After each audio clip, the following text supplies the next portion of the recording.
Hello everyone, this is IGN Live at E3 2016. Oi Brasil, tudo bom? My name is Gustavo Petro, I'm editor of IGN Brazil, and we're going to talk about soccer, FIFA 17 here. Yay. Hello everyone, David Rutter here, executive producer at EA Sports in Vancouver. Yeah, this is David Rutter, the man behind FIFA 17, and we're going to ask some questions in the next 15 minutes. How are you doing, man? I'm doing very well. I'm just watching lots of people streaming through the doors. Literally, you've opened the show. Cool, man. I'm very proud of it. It's an honor to talk to you. Thank you. So let's begin talking about FIFA 17. But before that, I'd like to ask you a question. FIFA 17 is over 20 years old. Football, soccer have changed all along these years. How do you guys manage to keep up with this change in the real soccer? It's a great question, and I think you know we have a very large number of different nationalities on our team. So we've got over, I think, 20 nationalities. Good friend of yours, Gilliard, who's also from Brazil, Argentinians, Colombians, Brits.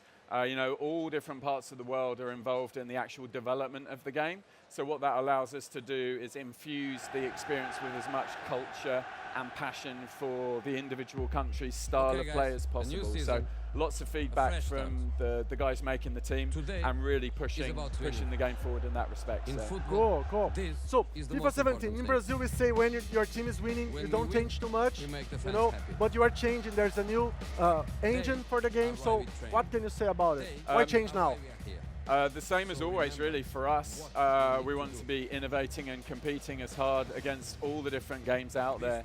And one of the best ways of doing that is to, you know, take what you've got, look at what you want to innovate the most in. And for us, it was, you know, the engine. And so for this year, first time premiering on the Frostbite engine, which is our amazing engine. It allows us to introduce hugely immersive experiences for our fans, look at the kind of true-to-life players and the matches that are being played, as well as the environments, and just do a whole heap of new innovations in the game. So we're really excited. I think you've played the game a bunch of times, so hopefully you saw, you know, how the graphics have improved this year. We've done loads of work in the lighting, how the players have improved, but actually how the overall experience has improved, and, you know, game modes as well. So being able to do that kind of stuff. Yeah, there's a new gameplay features, right? The game is more smooth as you play. What can you tell us about it? So, I mean, one of the nice things about the Frostbite engine is that we're able to get the game up and running within the environment and tweak and tune the lighting and the players as well. But it also powers the gameplay that we've got in there. So this year we've got a ton of new features. We have a new intelligence system in the game.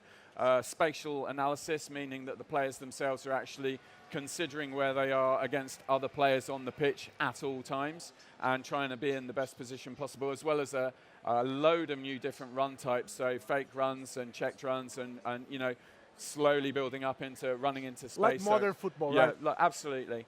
One of the other things we really wanted to do was give our gamers, you know, some new attacking options as well. So directed headers and, you know, different driven passes as well this year, which is super awesome.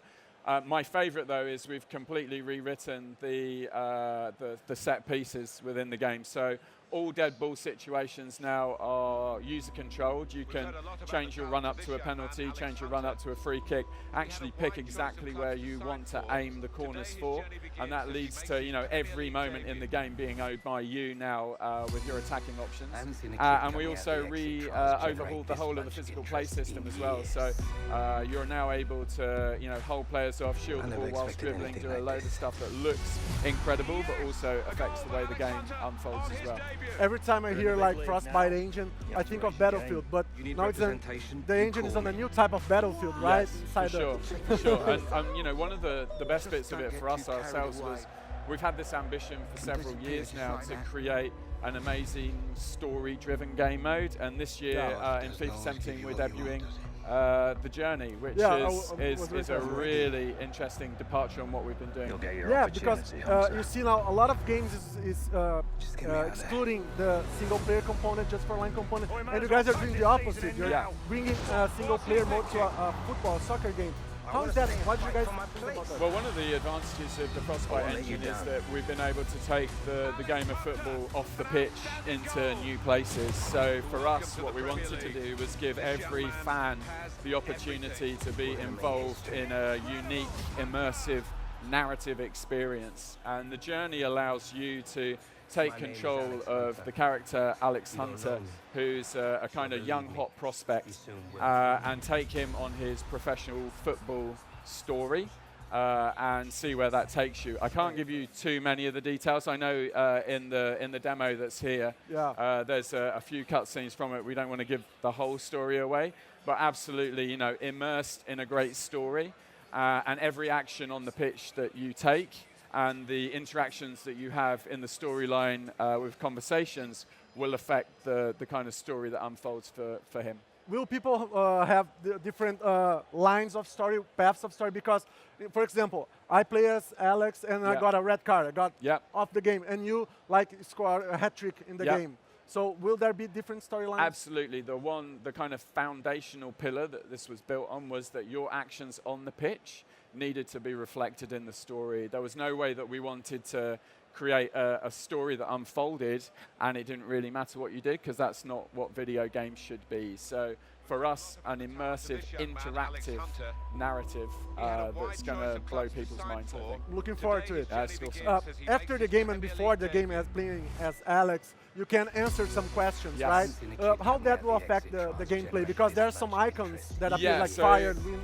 For sure. So the types of answers that you give, they can be kind of fiery or they can be, you know, modest, and depending on how you're answering those questions, it affects your character, and it also affects your relationship with some of the other characters in the game as well. But like I said, I don't want to go into too much details of the storyline, but it's crucial that you have an option to do it. And, you know, super thankful for my good buddies in Edmonton that work on Mass Effect, that were really instrumental in helping us understand not just how to build a story mode, but also with the conversation system in the game as well. So big credit to the BioWare guys, they were awesome.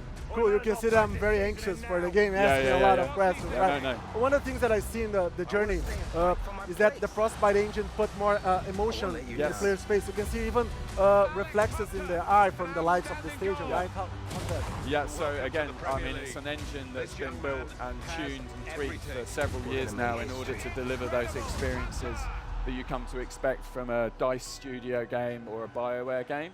And we're lucky enough to have been able to take that engine and leverage that. So the kind of interactions that you might have had in a Mass Effect game, that's kind of the stuff we're achieving now with FIFA. So super exciting. The game looks phenomenal, and we're very, very proud of it. It's been quite the last couple of years getting this done. Now let me ask you that. You are a Leicester supporter, Leicester fan? I am. So in the recent years, underdog teams have gone, like Leicester won the Premier League, Peru eliminated Brazil from Copa I'm sorry America. about that. No worries, You no said worries. you didn't really... No, okay, it happens. I don't understand. It happens. I would have been gutted. No, it happens. But the underdog teams are winning more. And FIFA is all about numbers, stats, player stats. How do you try to put that in the game? So we have an amazing team around the world, a global network of thousands of people who research and edit the data just to make it, you know, as accurate as possible. Cool, cool. So, David, thank you so much for having me here. I just have a last question very quickly. Will there be like women's teams in FIFA? Absolutely, yep. We're continuing to support women's teams in the game. Okay, thank you so much again. We talked with David Rutter about FIFA 17. I'm Gustavo Petró from IGN Brazil. Keep with us here at IGN at E3.